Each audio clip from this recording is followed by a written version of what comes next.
Welcome to week 2 of Grad Stats, University of Cincinnati. We will continue our discussion. This is video 3, by the way, and we'll continue our discussion of populations and samples, exploring a historical example. In 1936, Landon sought the Republican presidential nomination, opposing the election of Roosevelt. And there was a huge poll at the time from the Literary Digest magazine with 2.4 million people surveyed or interviewed. So it looked like a promising poll that people trusted very much. The poll results said that Roosevelt would lose and only get 43% of the votes.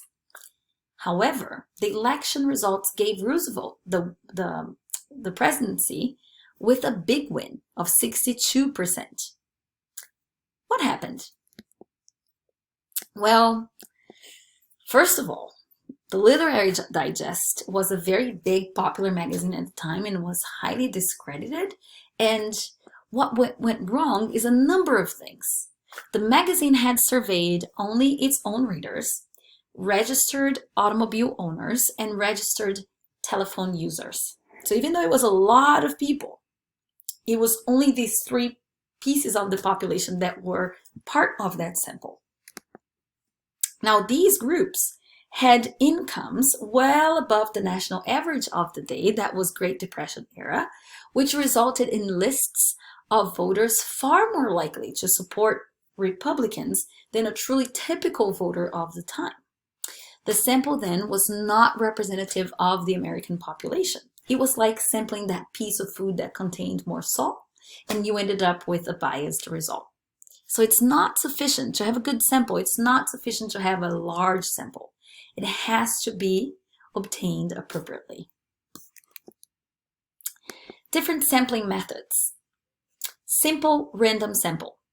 That happens when you randomly select cases from the population, such that each case is equally likely to be selected. Stratified sample happens when we first divide the population into strata, and then we take a simple random sample from each strata. Strata are groups made up of similar observations. So one example of this, imagine you would like to know the effect of a particular medicine in the treatment of cancer. And then you would like to see whether there are gender effects. There might be gender effects on this. So instead of just randomly sampling from the population, you first divide the population in males and females, and then you randomly sample from the females and you randomly sample from the males. Because the population is approximately 50-50 in terms of gender, maybe this is not the best example, but you could have things like, I want to see if the effects are different for active and sedentary people. That is not an even split. So if you random sample from the population, you may end up with more sedentary people than active people. So you might want to first create the strata only then you sample randomly from sedentary people and sample randomly from the active people. Then you have cluster sample. In this case, we first divide the population into clusters, then take a random sample from these clusters and sample all the observations in the selected clusters. Clusters are groups that are not made up of homogeneous observations. This can get confusing, but note that strata are groups of people that are all alike, like all female, all in a particular dimension, all female, all male. Or you want to select, guarantee representation from different ethnicities or different races. You have one strata that are composed of African Americans, one strata that's composed of whites, one strata that's composed of Latinx, so on and so forth. Each cluster is not composed of homogeneous, of a group of people with homogeneous characteristics. I'll give you an example. Imagine you want to know about the academic performance of kids in the Cincinnati public schools during the COVID outbreak. Imagine this is a research that somebody will do next year. So they can look back and sample from a couple, instead of doing all students in all schools, you can sample from, sample students from 3 or 4 schools instead of all of them. So within each school, like each school contains students from different socioeconomic backgrounds, different races, different ages, but the different clusters look the same from each other. All right. Next is multi-stage sampling. It adds one step in the process. After randomly selecting clusters, observations are randomly selected within clusters. So cluster sampling would involve, first selecting 3 or 4 schools within the Cincinnati Public Schools district. And then for the cluster sampling, I look at every single kid of the schools I selected. The multi-stage sampling is that I first, imagine each school was huge and you didn't have resources to examine the entire school. So first you select the clusters and then you go inside each cluster and randomly select a sample from them. That's multi-stage sampling. Now note that what makes a sampling method good or bad is whether or not you end up with a sample that's representative of the population to which you'd like to generalize your results to. So for instance, if you don't do a stratified sampling method and your sample end up being constituted primarily by sedentary individuals, you can't guarantee that the sample, that the results will generalize to people that are active, right? Maybe if you're testing a medicine, maybe it won't have similar effects in these two populations, in these two different sets of people. All right, so you have to use methods to guarantee, whatever method is necessary in the particular situation, to guarantee that your sample in the end is representative of the population. This is the crucial piece. And by the way, when you are a reader of a paper, you should look at the method section and see what the author tells you about how the sampling happened, right? In order to find out whether or not it's possible to generalize the study appropriately. Only when you have random sampling, you can support strong generalization of results. Let's move on from population and sampling and talk about data sets.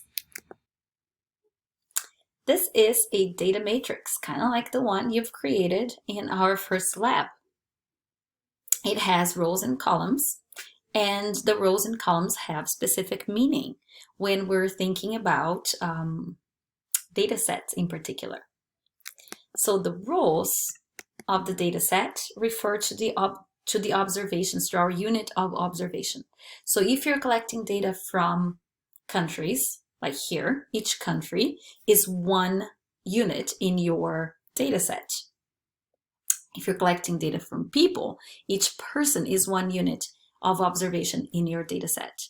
So the number of rows refer to the number of observations. So when you think of sample size, it maps onto the number of observations.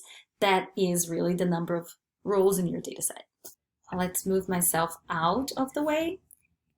Each column in your data matrix or your data set refers to a different variable. Now, if your unit of observation is a country here, each variable is measuring or qualifying a particular characteristic of the countries. So for instance, the location of the country is characterized here by the variable hemisphere, which hemisphere that country is, okay? Now, for instance, this is, by the way, a data set from Google's transparency report. And for each country, it is that, qualified, its location qualified by hemisphere. We also get information about the number of requests to remove data. That's this first one. And you can see how the amount of removals is different for different countries. So this is a measure of potentially how much censoring goes on in each country, right? So censoring is the concept of interest, the dimension of interest, and it's qualified or quantified by the variable requests to remove content. So the mapping between the concept and the variable is an important piece, because if there is not a good mapping, a valid mapping, then you need to be careful about the conclusions. So if you want to study the relationship between the location of the location of a country and the censorship that goes on, you could study the relationship between these two variables, the hemisphere and the number of the counts of requests to remove content. All right, so a variable is a way to quantify or qualify a particular aspect of interest in your unit of observation. Here, country, but it could be a person.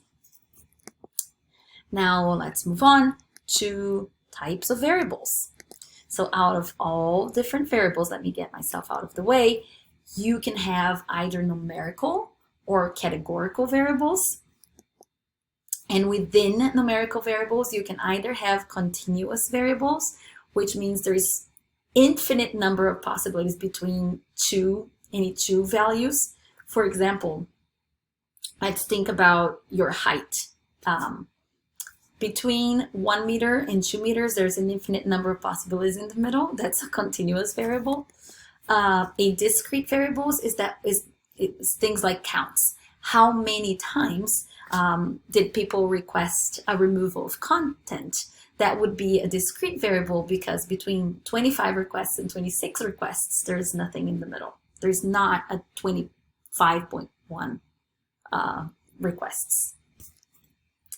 Now, categorical variables can be either nominal, which is really just a characteristic that you cannot order in any ways. For example, the hemisphere, that's a good one for nominal. The location of a country, you cannot say that southern is better or worse than northern, so you can't order these two things in any reasonable way. Race would be another nominal variable. You cannot order them in any logical way. Let's think about other color. Blue, red, green. How would you put this in order, right? It may have an order of preference for you, but that does not mean that you can generally order it in a particular way. An ordinal variable is a variable that you can order in a specific way. For example, imagine we're assessing how much somebody likes a particular movie.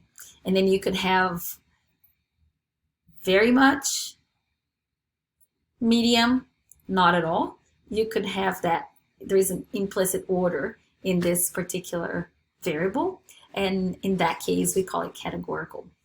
What makes it ordinal and not discrete, even if you put some numbers in there, is that you cannot really guarantee that the intervals between these things are constant when you have an ordinal variable, right? So you cannot say that from like very much to neutral is the same distance than neutral to dislike very much.